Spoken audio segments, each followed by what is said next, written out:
கோழி கூவிருச்சா? காதில் சத்தம் கேட்குதா? சிறப்பு. தூக்கத்தை விட தொழுகையே மேலானது. கோழி கூவுறது ரொம்ப கூவிருச்சா?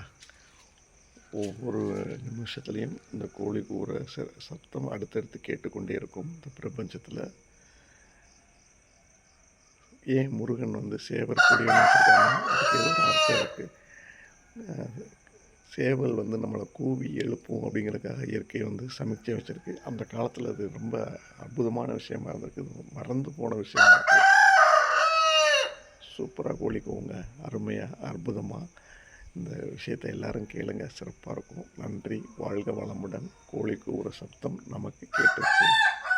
கூவிக்கிட்டே இருக்கும், நம்மளை எழுப்பும். அந்த உற்சாகம் இதுதான் அதிகாலை இந்த பிரபஞ்ச நேரம். எல்லாருமே எழுந்திரிங்க.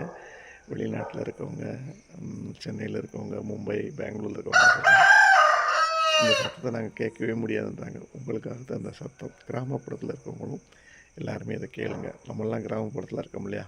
கோழி கூவுற சத்தத்தை கேட்பதற்கு நமக்கு வாய்ப்பு இருக்குது. நன்றி. வாழ்க வளமுடன்.